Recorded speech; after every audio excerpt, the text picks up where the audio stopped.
Hi. It's been a while. I've been very busy. I'm sure you have as well. The world's gone a little bit more crazy, but I wanted to talk to you guys about something that might be a little bit controversial for me to talk about, but I don't care. So, the other day, yesterday specifically, I was on looking at the videos that I've done previously. And when you're a creator, YouTube gives you ideas and updates, and they've got banner ads along the side of the creator station, the editor in YouTube. So I was on there, and there's a banner, and it had 4 people on it. And I was very struck by this promotion that YouTube had with these 4 people on it. And I called my son over and I said, look at this banner. What's the first thing you notice about it? And he says, they're all black. Why are they all black? I was like, exactly. I wonder if that's fair representation. And I wonder if we look at fair representation in the population, how many of these people would be black? So I did my little research and found that depending on who you ask, white Americans are 60 to 75% of the population of America. Black Americans are about anywhere between like 12 and 13%, depending on who you ask, basically. And what that looks like in a group of 4 people, if we're representing the population evenly and equitably, well, I don't know if it's equitably, but fair representation that is appropriate to the actual demographics of this country, there would be literally 0 black people or anyone else, and it would be all for white people, which I thought was very interesting. So I started thinking about that and researched some other things, and how I actually watched this one Penn State professor who's been very vocal, or at least a couple of years ago. He's this white professor guy, and he's become famous on YouTube for talking about the racial inequality and disparity. And in one of his lectures, he has a black guy and he stands up a white guy, and he says, now when you look at these two and you take this white guy and this black guy, and let's say they've done exactly the same things, they have exactly the same GPA, exactly the same class, everything on paper is exactly the same, the white guy will still get the job before the black guy because of the color of his skin. And I'm here to say, first of all, and this is not the point of my video, first of all, he'll get the job because he's in the majority. So when you're going through the line of people who are qualified, the majority of them are going to be white because there are so many more white people in our country. Well, then that got me thinking. So I asked AI, I actually went to Bard, and I didn't fact check this everywhere because I'm sure the numbers are pretty similar no matter where you look. I wanted to know, what would the population, well, first of all, okay, so then I looked at the population density. Like I said, 60 to 75%. What I found yesterday was 60%. What I found today was 75% white people. 11 to 12 to 13% black Americans in our country is what it looks like today. So I asked Bard from 2000 to 2020, how many black Americans have been killed because of black on black crimes, and how many black abortions have there been? The total of those two numbers in 20 years was 44.7 million. 44.7 million people dead who could have been alive, black people, in 20 years' time. That is a Holocaust. That is genocide. So, and at the hands of the black community themselves. So then I wanted to know if today black people are 13.6% of the population, and we add in that 44.7 million Is that right?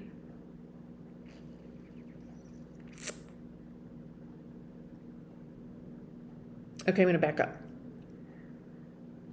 There's 44.349 or 44 million. Hold on. I just want to make sure I get this right. Yeah, 44.7 million. So if you add that 44.7 million to the, okay, there's, as of 2020, there were 44.7 million Black Americans in the country, period. The amount of Black Americans killed by black on black crime and abortion in the Black community is 13,444,349. Okay, so that's, let me get that, just be very clear.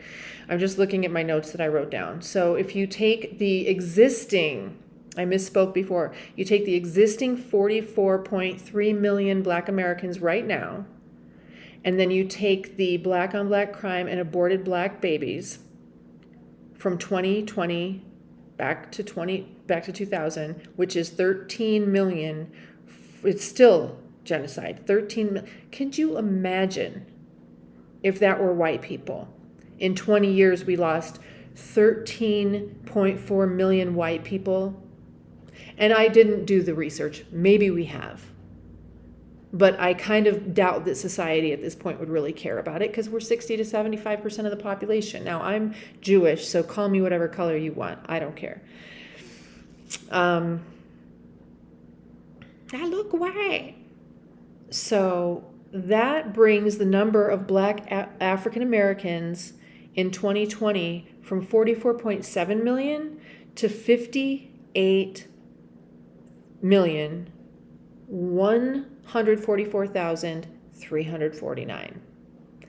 Now, that changes the percentage of African or Black Americans, because I don't know if you're from Africa or where your heritage might be from. There are other types of Black people around the world that aren't necessarily from Africa.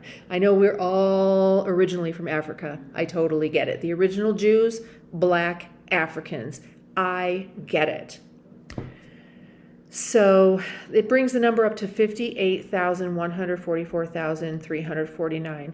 And the representation changes from about 13% to almost 16% of the population. And in a huge country like that, that's actually a big number. So I hope that, I mean, maybe there are people that didn't stay on in the first couple of minutes, and they think that there were 44 million deaths from 2000 to 2020. I misspoke about that. I'll say it again. There are currently as of 2020, 44.7 million Black Americans. There could be, from just 2000 to 2020, 13.4 million more, which would up their representation by about 2%. Over 2%, just over 2% more. So, what's going on? How is this acceptable? What can I do? What can anyone do to change this number so that we're not losing so many Black American lives? That's unacceptable. I mean, look at Chicago, for Christ's sake. Fuck. Am I going to get bleeped for that?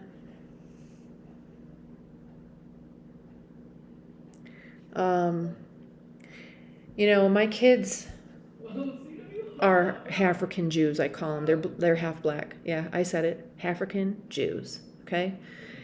And I'm fascinated by heritage on both sides. My Jewish heritage, we come from the Russian region, Ashkenazi Jews, descendants of basically Persia is what it originally was. And originally, before that, other places. So My kids, largely their Black African heritage comes from the Igbo tribe in Nigeria.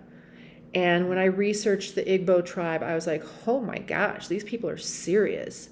The Igbo tribe was the largest, wealthiest, most thriving tribe in all of Africa. And as a matter of fact, the white Europeans would come and try to trade with them because they were so amazing. But there was nothing that the Igbo tribe needed from them because they made everything themselves. They were incredible.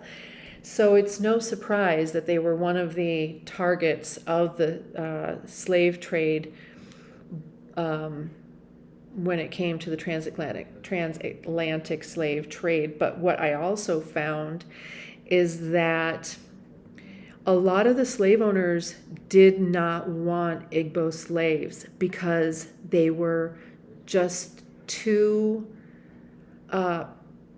prideful and stubborn to make good slaves.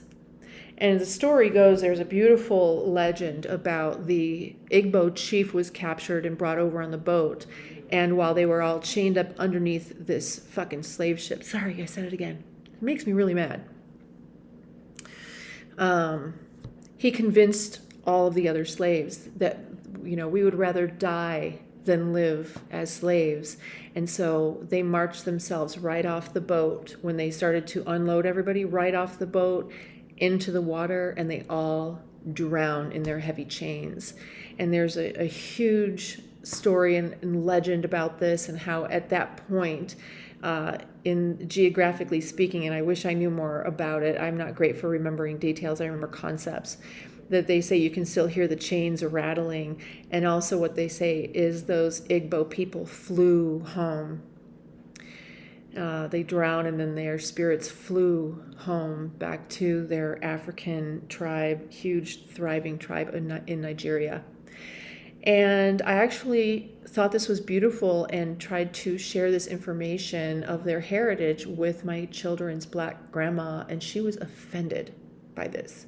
She's like, none of us appreciates this. Why? How can you not love to know about your African heritage, especially coming from the Igbo people? I mean, really, no matter where you come from, Madagascar or Zulu Nation or wherever, how would you not want to know, and how could you not be proud of that? But they were offended for some reason, so I quit communicating basically altogether. I'm tired of trying to make ties that bind. It's, my oldest son is 19, he's going off to university. My second son is 13, and they've never met that side of their family because it's just, when they were babies, but it's just not important for grandma to come and visit or anybody to come and visit. And I certainly, as a single mom, can't afford to fly my kids to, have those relationships. So very unfortunate, very disheartening. But I am very interested and proud of this fact. I'm also very interested and proud of my Russian Jewish heritage. My family's from Minsk, Belarus, and there's some, in my own personal family history, there's stories very kind of similar to the Igbo people. My great-grandmother, Dina Garovich Horowitz, depending on if you're pronouncing the name in Russian or in Yiddish. It's Garovich or Horowitz. And they were aristocracy there in Minsk, a very prominent, one of the most prominent families.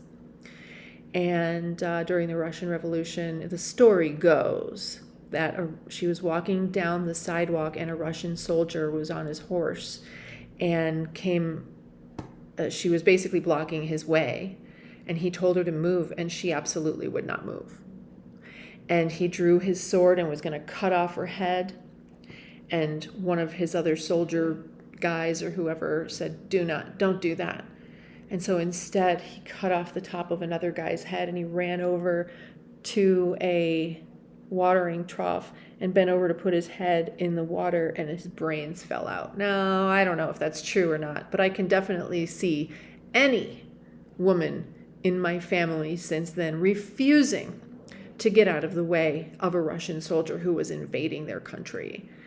And just like the Igbo people. So it is not surprising to me whatsoever that I had children that are descendants of the Igbo people, because our energies are similarly prideful and stubborn, and we come from a place where we just have personal pride and greatness built into our DNA, as do all of us in our own ways. So when I'm looking at these numbers of the potential 2% of the American population that could be, if there were not these black on black homicides and the abortions. And I think that we can all agree that abortion clinics have been placed in inner city neighborhoods more accessible to black women, making them obviously very easy to obtain. And there are very many reasons for why there's such a high percentage of abortions, including lack of health care, things like birth control. But I'll tell you what, if you go to a Planned Parenthood to get an abortion, you can also go to Planned Parenthood to get birth control. That's exactly where I got my birth control. When I moved to Los Angeles, I didn't have health care, and I definitely didn't want to get pregnant, so I went to the Planned Parenthood and I got birth control. And I got, my female checkups, and it was free. So I'm not really sure how this all goes down as far as like lack of health care, because usually the abortion clinics will also provide you with birth control. And I think they try to, especially if you're having abortions. It's like, hey, instead of getting an abortion, how about you just take this birth control pill? So, and I'm sure we can talk all about white on white crimes and white abortions some other time. But I am just, it just breaks my heart. Like I said, my kids are black. And when you're half black, you consider yourself black. But I also know that when you're half black, black people don't see you as black, and white people don't see you as white.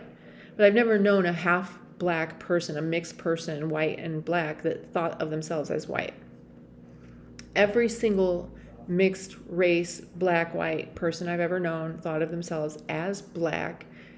And one of the problems they had is that they didn't fit in anywhere.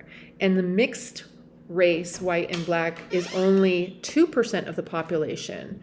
So they can really only fit in with each other in 2% there's one of them now, 2% of the population. Yeah, what? It's okay if I go to the store. Go ahead. Be careful. Oh, here, honey. Take the dash cam. Oh, hold on. There you go.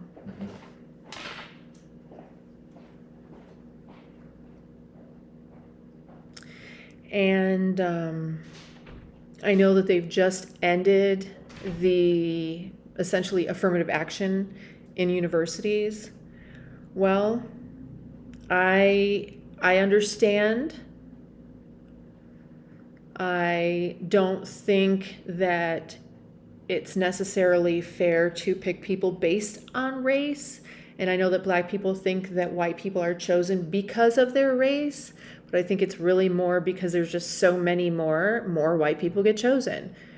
I know that a lot of universities have ended their legacy enrollment because that is inherently racist, because the legacy enrollments began to keep Jews out of universities, not blacks, Jews, because Jews were starting to enroll in university, and they had to have a way to make sure that their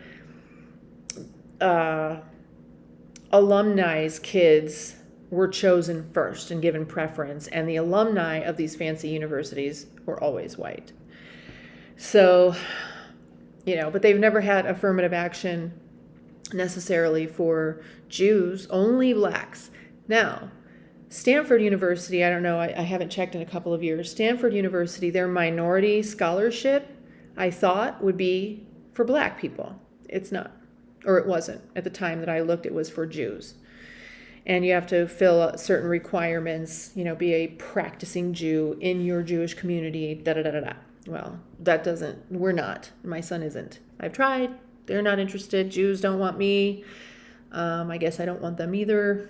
I wasn't raised realizing we were Jewish or doing anything Jewish, so I did not fit in when I went to the University of Judaism. I thought I'd found my people. I was going to go there and feel at home, and quite the contrary. I was not happy with the situation. I was not happy with that population. I was like, y'all really do have some problems here. And that's another video for another time. But I know they've just ended the affirmative action in state universities. And my son is getting ready to go to Penn State. And guess what? He was scouted because he's a minority. And this was before they just ended it. He was scouted actually about a year and a half ago, and he took a gap year. So we never thought about him going to Penn State. We don't live in Pennsylvania, and it's the most expensive state university in the country. And it is so, so expensive for out of state. It's ridiculous. But he wanted to go, being a minority of a what do they say? A underprivileged mixed kid of a single mom. He saw the value in forking over a crap ton of cash to get that Penn State degree. And because he was homeschooled, he wanted the college experience. He gets to play baseball there. He's very excited about it. And as I told him, there are other ways to spend your money, but money is for life enriching experiences. If you do not have life enriching experiences, you might as well just roll over and die. Because just saving your money so that you can live is like paying to be in prison. If your life isn't full of life enriching experiences, I don't know why you're here. So I said, this is a huge life enriching experience. If it is worth the amount of money that you're forking over to it, go for it. But do it and do it well. So that's what he's doing. And lo and behold, then they suddenly ended the affirmative action. And it's interesting because this particular campus he goes to, that's what they do. They look for minorities who might not go to college or might be first generation college goers, which he's not. I went to school. But that's specifically what they look for. So I don't know what they're going to do now.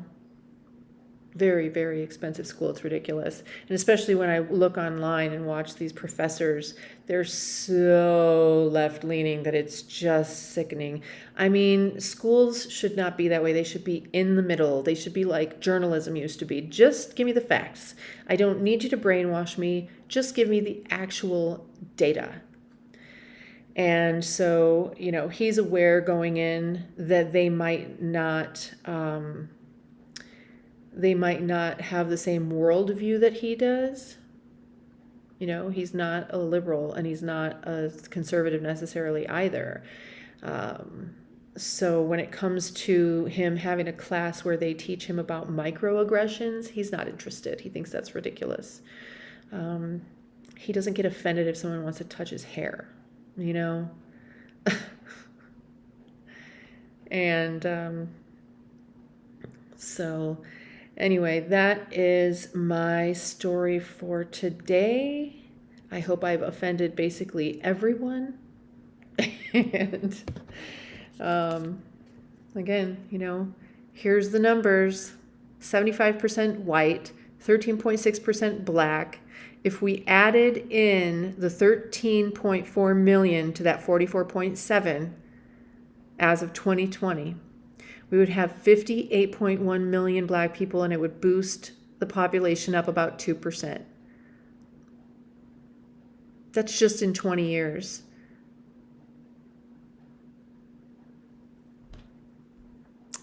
Food for thought, everybody. So I love you. Let me know what you think in the comments. I'm really, really curious to know. These are just numbers telling a story.